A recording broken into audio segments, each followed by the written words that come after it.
Shalom. Puji Tuhan, kita bisa bertemu lagi hari ini. Ini adalah anugerah Tuhan. Sekali lagi, ini adalah anugerah. Anugerah itu kemurahan. Sehingga kalau bukan kemurahan Tuhan, kita tidak akan pernah mungkin bisa berada dalam ruangan ini pada hari ini.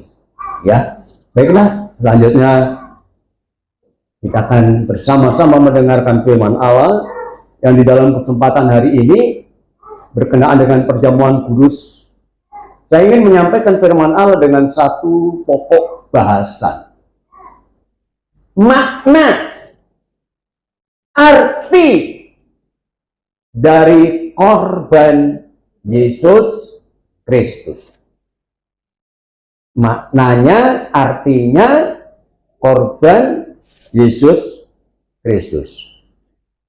Saudara, secara umum korban itu adalah sesuatu yang mengalami penderitaan, bahkan mengalami kematian oleh karena tindakan. Korban pembunuhan, korban pemukulan, baik itu berkenaan dengan manusia maupun hewan. Jadi korban itu adalah satu musibah yang terjadi, atau mungkin karena benda, waduh, piring saya jatuh, pecah, korban kan? Jadi korban itu adalah sesuatu yang sangat tidak menyenangkan. Terjadi satu perubahan, kira-kira mungkin terjadi bencana alam, kecelakaan, kan? Di jalan kan seringkali terjadi kecelakaan, adanya korban sampai mati. Dan sekali lagi korban itu adalah sesuatu yang tidak menyenangkan, saudara ya. Nah, di dalam tema ini kita membicarakan tentang korban daripada Yesus Kristus. Nah, Tuhan Yesus memang menjadi korban, saudara ya. Artinya bahwa Kristus itu telah mati dengan tidak wajar. Kenapa? Dia mati itu memang menjadi korban. Dianiaya, dicambuk, dipukul, sampai kemudian dia mati. Yang mengerikan, Nah, saudara yang terkasih, mengapa hal itu bisa terjadi? Kristus itu adalah sebenarnya Allah sendiri yang menyatakan diri sebagai manusia. Dan karena dia sebagai manusia, memang dia bisa merasakan sakit, bisa merasakan beban, bisa merasakan penderitaan. Tetapi kenapa harus dilakukan semacam itu? Nah, saudaraku, Tuhan Yesus datang ke dalam dunia sampai mengalami beban penderitaannya sedemikian rupa. Itu bukan secara kebetulan, tetapi ada unsur kesengajaan. Sengaja dia harus menderita, sengaja dia harus berkorban. Karena itu semuanya dikerjakan untuk menggenapi apa yang telah disampaikan oleh para nabi. Baik, kita akan membaca di dalam kitab Nabi Yesaya pasalnya 53 ayat 2 sampai 7. Sebagai tanduk ia tumbuh di hadapan Tuhan, dan sebagai tunas dari tanah kering. Ia tidak tampan, nggak ganteng, saudara. Jadi ada satu yang nanti ada datang dalam dunia tapi tidak tampan, dan semaraknya pun tidak ada, sehingga kita memandang dia, dan rupa pun tidak, sehingga kita menginginkannya. Saya ingin tahu atau tanya kepada saudara, kalau ada orang jelek yang tidak ganteng, ya terutama ini cewek-cewek ya, kira-kira peduli tidak? Ayo,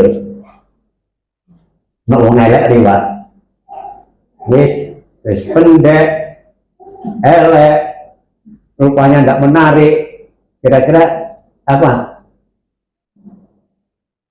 Sampai dikatakan, ya kita nggak ingin melihatnya nih dari kitab Nabi Yesaya.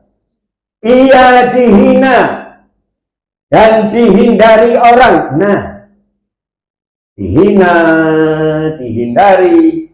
Seorang yang penuh kesengsaraan dan yang biasa menderita kesakitan.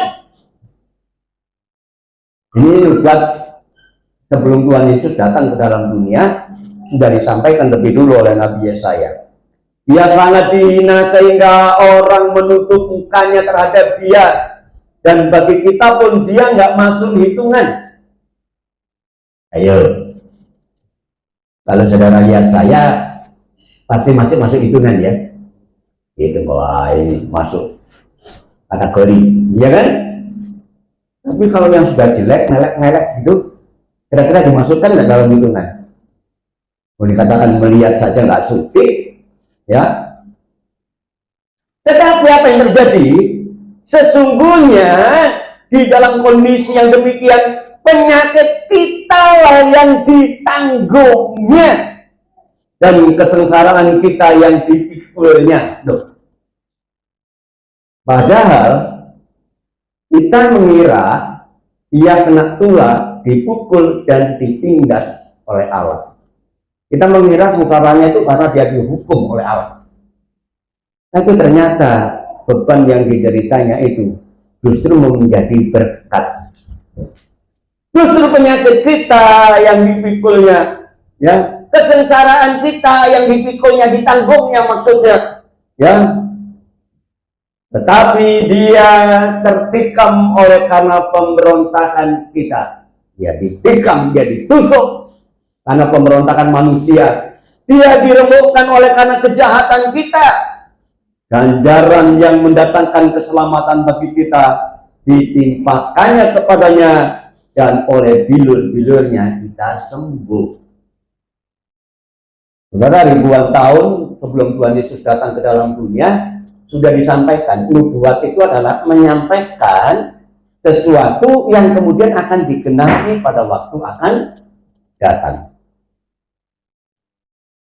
Jadi kesengsaraan Tuhan Yesus ini sesungguhnya, saudaraku, katakan untuk menanggung segala beban manusia. Kita sekalian sesat seperti domba, masing-masing kita mengambil jalannya sendiri, tetapi Tuhan telah menimpakan kepadanya kejahatan kita sekalian.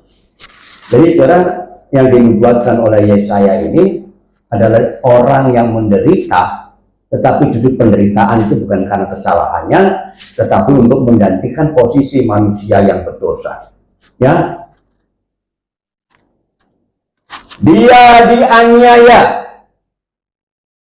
tetapi dia membiarkan dirinya ditindas dan tidak membuka mulutnya seperti anak domba yang dibawa ke pembantaian. Seperti induk domba yang keluh di depan orang-orang yang menggunting bulunya, ia tidak membuka mulutnya.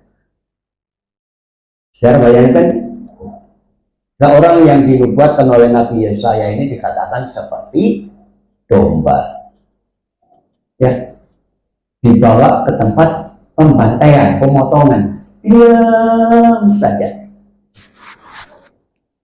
Haleluya. Jelas berarti bahwa kematian Yesus Kristus itu sesungguhnya bukan kesalahannya, tetapi dia datang menderita itu karena menggenapi apa yang sudah disampaikan oleh Nabi Yesaya, bahwa dia menderita, dia begitu rupa, dia menghadapi kasus-kasus yang bukan seharusnya dia terima, tetapi justru kesalahan kita, dosa kita, kejahatan kita yang ditanggungnya dan oleh bilur-bilurnya. Bilur ini apa? Luka-lukanya, penyakit kita yang disembuhkan. Jadi sekali lagi untuk kita pahami kenapa Yesus harus menjadi korban untuk menggantikan posisi manusia yang berdosa. Dia disebut sebagai anak domba, bagaikan anak domba keluh dibawa ke tempat pembantaian. Mengapa disebut anak domba? Ya, saudara, karena domba di dalam perjanjian lama itu merupakan sarana utama. Domba dalam perjanjian lama itu merupakan syarat harga yang harus dibayarkan untuk menebus manusia dari dosa kematian yang kekal. Jadi saudara jangan salahkan kalau kemudian ada keyakinan lain, dia harus ada korban, ya, menyembelih kambing, menyembelih sapi, jangan disalahkan. Karena itu memang korban, tetapi dalam perjanjian lama sebagai sarana untuk keselamatan manusia, maka diperintahkanlah bahwa manusia atau umat Israel pada waktu itu membawa korban binatang, ya. Nah, di dalam Ibrani pasal yang ke-9 ayat yang ke-22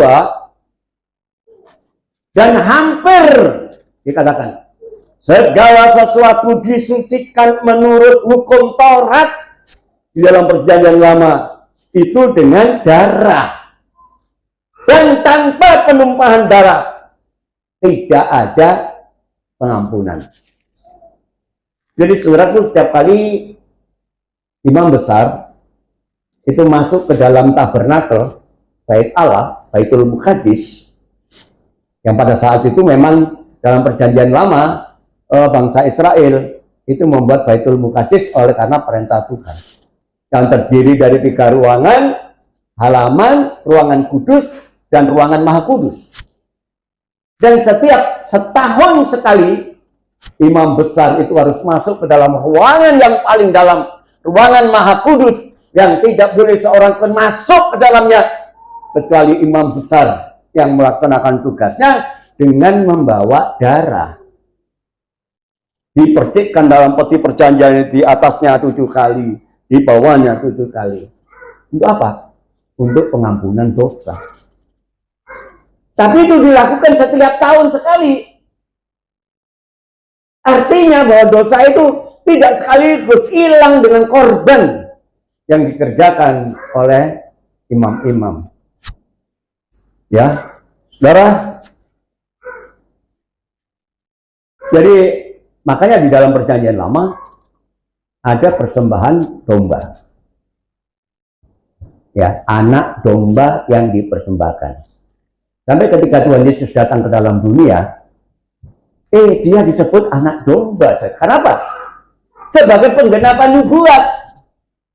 Ya, di dalam Yohanes pasal 1 ayatnya yang ke-29, di situ dikatakan pada keesokan harinya Yohanes melihat Yesus datang kepadanya, maka ia berkata, ia berseru kepada orang banyak, lihatlah, lihat itu anak domba Allah yang menghapus dosa dunia.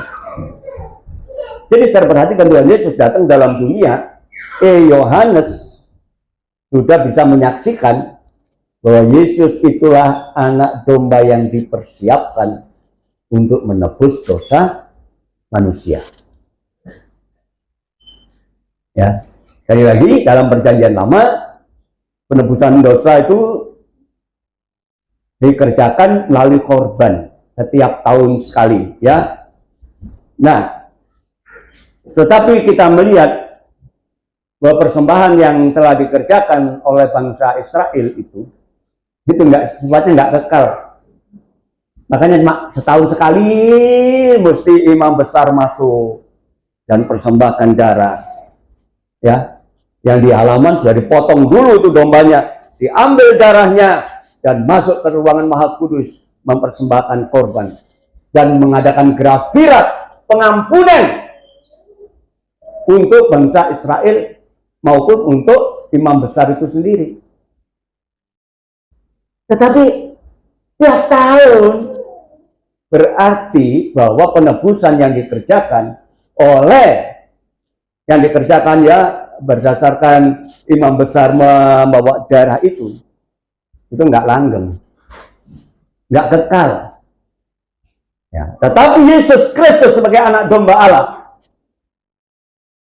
sekali dia berkorban, sekali dia mencurahkan darahnya, maka itu bersifat kekal. Sekali saja dan untuk selama-lamanya. Nah, Tuhan Yesus datang sebagai penggenap ya untuk nubuatan yang pernah disampaikan oleh Yesaya. Dia ditikam, dia dicambuk, dia disiksa sedemikian rupa. Bahkan dalam perjanjian lama ada simbolis ya, boleh dikatakan satu simbolis korban yang dikerjakan oleh imam besar ya. Tetapi ketika Tuhan Yesus datang ke dalam dunia dan sebagai anak domba Allah dia mati, cukup sekali, nggak diulang-ulang ya, cukup sekali saja korban. Kenapa Yesus harus mati?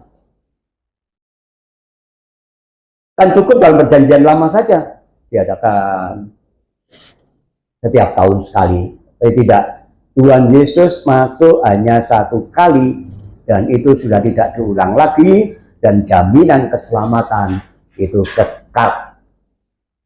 Nah, sekarang manfaat ya daripada kematian Yesus Kristus itu. Pertama, manusia itu dibenarkan. Dibenarkan artinya manusia itu diampuni dosanya ya. 2 Korintus pasal 5 ayat yang ke-21 dikatakan di sana, dia yang tidak mengenal dosa. Yesus itu tidak mengenal dosa, apalagi berbuat dosa ya, telah dibuatnya menjadi dosa. Tapi bukan karena dia melakukan dosa, satu tindakan kejahatan, satu tindakan pelanggaran, tetapi dia menjadi dosa karena kita. Nah, karena manusia ini, supaya di dalam dia, kita manusia yang berdosa ini dibenarkan. Saudara, jadi korban-korban, sekali lagi jangan salahkan kalau orang mengadakan korban-korban dalam ibadah. Tapi bagi kita itu sudah tidak berlaku lagi. Karena Tuhan Yesus sudah menggantikan korban sekali saja untuk selamanya, dan siapapun yang menerima, menghargai korban daripada Yesus Kristus dikatakan, maka dia akan dibenarkan, dalam arti kita diampuni dosa. Tidak ada seorang pun yang bisa meluputkan diri dari dosa serta akibatnya. Karena upah dosa itu adalah maut. Upah dosa itu adalah kematian. Ya. Nah, sekali lagi, apa maksud dibenarkan? Itu adalah diampuni dosanya. Ya, dalam Efesus pasal yang pertama ayatnya yang ke-7, sebab di dalam Dia dan oleh darahnya kita beroleh penebusan, yaitu pengampunan dosa menurut kekayaan kasih karunia-Nya. Jadi pengampunan itu artinya penebusan. Penebusan, saudara, artinya kita sudah punya tanggung jawab lagi. Kalau sudah punya barang di Pegadaian, mikir nggak? Apa ngambilnya ya? Bisa ngambil enggak ya? Tetapi kalau itu jadi tebus, kita bebas. Atau barang itu bebas, tidak. Nah, kalau kita ini digadaikan, ya, ada orang tua yang gadaikan anaknya, digadaikan kepada orang lain. Oh, anak itu menderita, saudara. Yang apa saja yang dikerjakan oleh si peminjam itu uang, pasti mungkin anak itu disiksa, dianiaya. Nggak ada salahnya bagi yang kasih pinjaman. Demikian pula kalau kita berada dalam dosa, penderitaan itu akan menjadi bagian dalam hidup kita. Tetapi ketika Tuhan Yesus mati di atas kayu salib, dikatakan kalau kita menghargainya, maka dosa itu akan dihapuskan dari diri kita. Haleluya. Karena dosa itu sebenarnya bagaikan tanggungan hutang. Ya. Bayangkan kalau kita punya hutang, ya. Dalam Kolose pasal yang kedua, ayatnya yang ke-14. Dengan menghapuskan surat hutang yang oleh ketentuan-ketentuan hukum mendakwa dan mengancam kita. Saudara punya hutang, sekali lagi harus dibayar. Dan kalau belum dibayar karena tidak punya, tidak mampu, itu penderitaan terjadi. Ya kan? Sudah hutang, tidak mampu bayar. Oh, itu beban, saudara. Ya. Karena apa? Hutang harus dibayar. Tapi kalau belum bisa membayar, aduh, itu satu penderitaan, ya. Makanya sudah hati-hati, ya. Tetapi Tuhan Yesus Kristus yang telah mati, dikatakan dengan menghapuskan surat hutang. Karena dosa itu bagaikan hutang yang harus dibayar, yang oleh ketentuan-ketentuan hukum mendakwa dan mengancam kita. Dan bagaimana caranya penghapusan itu dikatakan, saudara? Dan itu ditiadakannya, utang itu dibebaskannya dengan memakukannya pada kayu salib. Bebas. Ya. Sekarang saya sudah bebas. Sekarang saya sudah bebas. Saya bebas oleh darahnya domba Allah.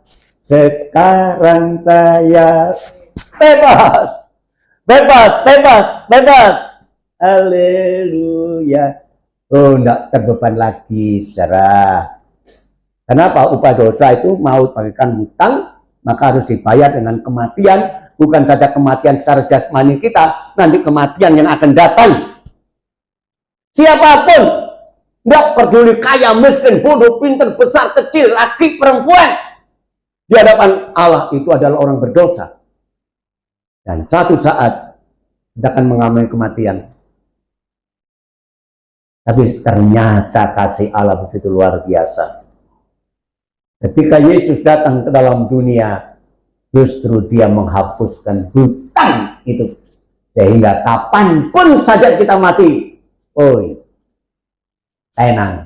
Siapa yang ingin mati dulu? Nah, karena di dalam Yesus itu mati enak loh. Ya, karena dalam kitab Wahyu dikatakan, berbahagialah kamu, ya, kalau kita mati.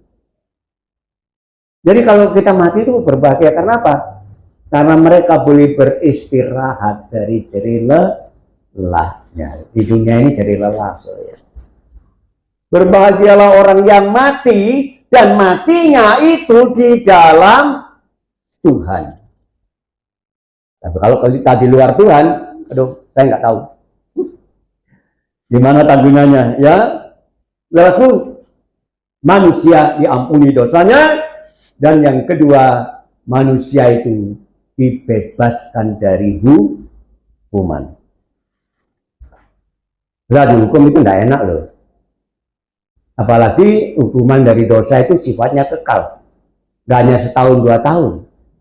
Kalau orang dihukum di dunia ini, penjara dunia ini, Paling enggak dipenjarakan ya bisa saja lah lama sampai 10 tahun.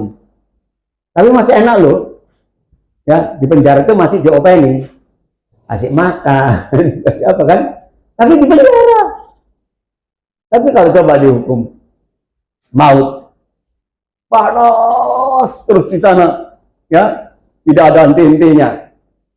Coba kita akan membaca dalam surat Ibrani pasal yang kedua ayat 14 sampai 15. Karena anak-anak itu adalah anak-anak dari darah dan daging, karena manusia itu adalah manusia daging seperti kita, maka Yesus juga menjadi sama dengan mereka dan mendapat bagian dalam keadaan mereka. Jadi karena manusia ini sifatnya daging, Tuhan Yesus datang ke dalam dunia juga bersifat daging, ya, supaya karena dia daging, dia manusia, oleh kematiannya ia memusnahkan dia. Siapa yang dimusnahkan? Yaitu iblis. Karena iblis itu berkuasa atas maut. Jadi iblis itu berkuasa atas maut. Ya. Dan supaya dengan jalan demikian ia kemudian membebaskan mereka yang seumur hidupnya berada di dalam perhambaan oleh karena takutnya kepada maut. Saudara, kalau kita ngerti bahwa nanti satu saat kita akan mati, dan sudah mati manusia itu akan berada dalam maut, itu menderita. Waduh, besok mati saya masuk neraka. Aduh ya, kecuali yang tidak eling-eling itu. Terserahlah, ya. Oh, saudara. Tapi kalau kita ketahui bahwa manusia ini sebenarnya adalah manusia yang terancam oleh maut, ya, karena manusia itu berdosa, ya. Tetapi Tuhan sudah melakukan satu tindakan yang sangat luar biasa. Dia rela berkorban menggantikan posisi manusia. Apa yang harus dialami oleh manusia sudah diambil alih olehnya. Sehingga lewat kematiannya, saudaraku, manusia yang jauh dari Allah, kemudian dia bisa mendekat dengan Allah. Haleluya. Ya, saudaraku, dikatakan manusia kemudian dapat berhubungan dengan Allah. Dampak dari korban Yesus Kristus, ternyata manusia sekarang dapat berkomunikasi dengan Allah. Coba bayangkan manusia tatkala dia jatuh dalam dosa, diusir, nggak ada lagi kontak dengan Allah, nggak ada lagi hubungan dengan Allah.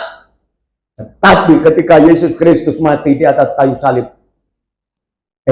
hubungan yang jauh itu dikembalikan, ya. 1 Petrus pasal 3 ayat yang ke-18.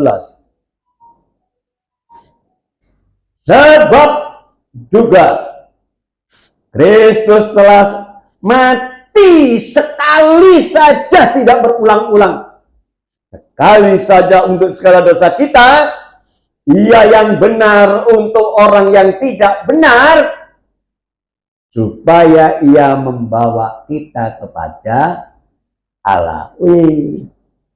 Kita dibawanya kembali untuk bisa bertemu dengan Allah. Manusia yang sudah jauh dari Allah, manusia yang sudah tidak menyenangkan hati Allah, justru oleh kematian Tuhan Yesus kita dibawa kembali bisa bertemu dengan Allah. Kapan saja kita bisa bertemu, nggak perlu takut lagi.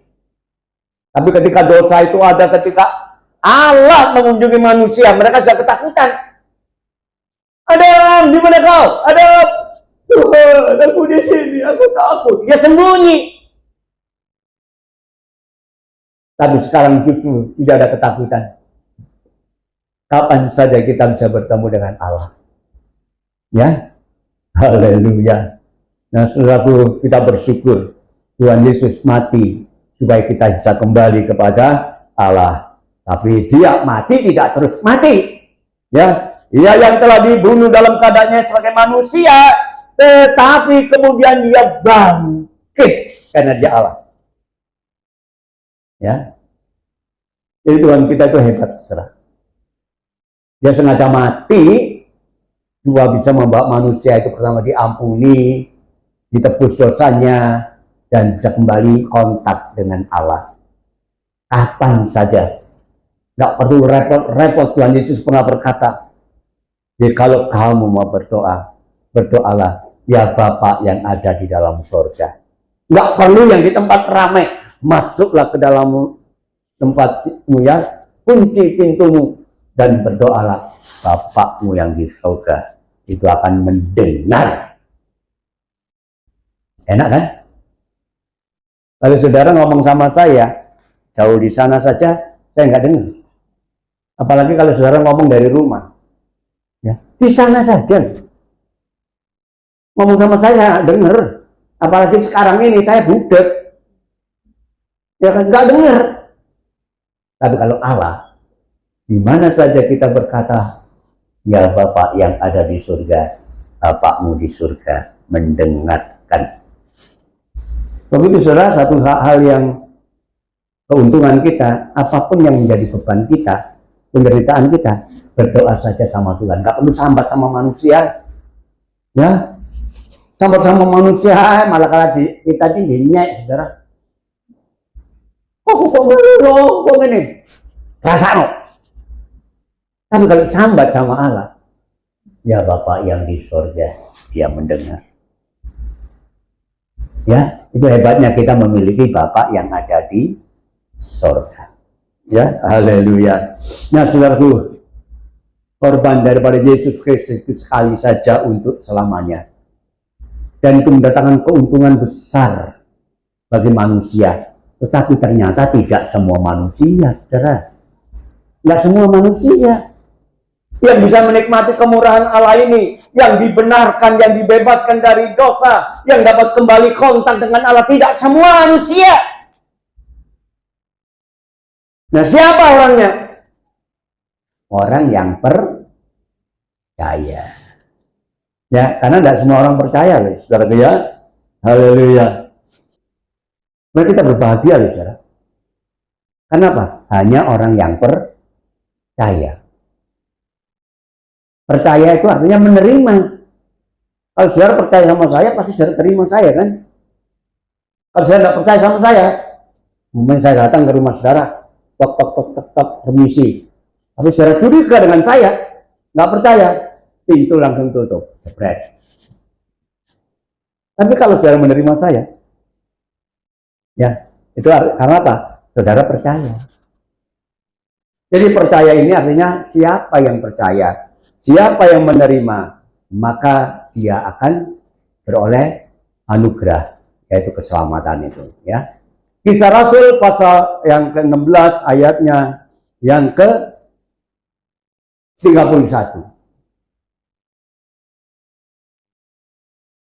Ia mengantar mereka keluar sambil berkata, Tuhan, Tuhan, apakah yang harus aku perbuat supaya aku selamat? Ya, saudara, maka jawab mereka, percayalah kepada Tuhan Yesus Kristus, dan engkau akan selamat, bukan engkau sendiri, tetapi engkau dan seisi rumahmu. Ya, tentu yang seisi rumah itu tidak menolak, ya. Ada seisi rumah itu menolak. Oh, suaminya percaya sama Tuhan, istrinya nggak percaya. Atau sebaliknya, istrinya percaya dan setia datang kepada Tuhan, suaminya nggak percaya. Atau orang tuanya yang percaya, tapi anak-anaknya nolak. Nah, ini peristiwa terjadi saudara ketika Paulus dan Silas, dia memberitakan Injil, ditangkap, disiksa, akhirnya dia dipenjara. Dan dipenjarakan di tempat yang paling dalam, di tengah-tengah, ya. Kemudian penjara itu dikunci rapat, kaki-kakinya itu dipasung, dibelenggu. Kemudian ada penjaga, komandannya, jaga perwira itu, ya, dia yang jaga. Tapi tengah malam apa yang terjadi? Paulus dan Silas yang sedang menderita itu nggak menangis. Orang percaya sama Tuhan itu kalau menderita sebenarnya nggak perlu nangis. Saudara. Tapi apa yang dikerjakan? Tengah malam mereka menyanyi memuji Tuhan. Amin. Ayo. Ada hari ini yang susah di antara saudara? Masih bisa memuji Tuhan? Atau ngomel-ngomel? Ya Tuhan begitu lama, masih begini ada. Saudara. Paulus dan Silas adalah contoh bagi kehidupan kita. Di tengah-tengah penderitaan, dia dibelenggu, dirantai, dimasukkan ke dalam penjara. Tapi tengah malam, Paulus dan Silas ini berdua sepakat menyanyi, memuji Tuhan. Dan apa yang terjadi? Terjadilah goncangan. Wow, begitu rupa. Sampai kemudian pintu-pintu penjara itu terbuka. Dikunci bisa terbuka. Dan belenggu-belenggu pasungan copot semua. Nah, bayangkan. Kalau Tuhan sudah bekerja, apa yang nggak masuk akal itu akan terjadi. Bagaimana pasung-pasung itu bisa lepas semua? Dan kepala penjara ini kaget. Wah, bagaimana ini? Waduh, takut dia. Karena dia yang bertanggung jawab, pasti dihukum. Kemudian daripada saya dihukum oleh pimpinan saya, lebih baik saya bunuh diri. Dia hunus pedangnya mau bunuh diri. Waktu dia mau pancung kepalanya, terdengar suara Paulus berteriak, "Woi, jangan bunuh diri. Aku masih di sini. Aku tidak lari." Wah, kaget ini, ya, penghulu penjara ini kaget. Kemudian dia datang kepada Paulus. Kemudian diantar keluar. Dan dia berkata, "Tuhan, sekarang apa yang saya harus kerjakan supaya saya beroleh selamat?" Takut dia. Nah, Paulus hanya berkata, "Percayalah kepada Tuhan Yesus Kristus. Maka bukan kamu sendiri yang selamat, tapi seluruh keluargamu selamat." Saudara, jadi bagaimana kita bisa menikmati berkat Tuhan? Menghargai korban Yesus Kristus dengan cara percaya. Ya, saya yakin saudara semua yang ada di sini pasti percaya ya. Kalau nggak percaya nggak mungkin ke sini. Ya, saudaraku, tetapi tidak cukup percaya. Yang kedua, bertobat. Tobat itu artinya apa sih? Berhenti dari kehidupan dosa, balik kepada Allah. Itu namanya bertobat. Ya. Kisah Rasul pasal 3 ayat 19. Karena itu sadarlah dan bertobatlah supaya dosamu dihapuskan. Nah, seringkali orang itu nggak sadar-sadar, alias nggak blek. Kalau bisa kerjakan itu saja yang dikerjakan. Ya, tapi marilah kita tidak hanya sekedar percaya ya. Jadi orang Kristen tidak hanya sekedar percaya, tetapi juga bertobat. Ya, pertobatan itu penting, saudaraku ya, karena masih ada kesempatan bagi kita. Ya, ada kesempatan, saudara. Bayangkan kalau kita lihat akhir-akhir ini, ya kemarin, nggak saya catat itu di Sumatera terjadi gempa, bahkan sempat banjir, bukan 700 lebih orang meninggal. Belum lagi orang yang apa ini? Ya, artinya sakit ya, karena musibah itu. Meninggal 700 lebih, yang sakit sekian ratus, yang hilang sekian ratus. Ya. Belum bangunannya berantakan semua. Berarti kita nggak tahu apa yang terjadi. Hujan aja di sini bolak-balik turun. Ya, kita nggak tahu loh apa yang terjadi. Ya, Sama itu saudara, mumpung ada kesempatan. Ya. Jangan pikir, wah mumpung saudara enak sekarang ini ya, saudara nyaman, saudara bisa menikmati apa yang ada di dunia. Tapi itu waktu yang tidak menyenangkan itu bisa datang mendadak, saudara. Nah, suatu mari, selagi ada kesempatan, saudara, hargai korban Yesus Kristus. Tuhan Yesus mati itu bukan tanpa tujuan, tapi untuk menyelamatkan kita, mengampuni kita. Asal saja yang pertama kita percaya, dan yang kedua kita bertobat. Ya, saya yakin saudara, kalau hari ini kita kerjakan, ya sekali lagi kita datang bukan hanya sebagai orang Kristen saja yang asal percaya, tapi mari dari cara hidup kita gunakan untuk menyenangkan hati Tuhan. Saya yakin Tuhan pasti memberkati kita semua. Amin. Haleluya. Tuhan memberkati.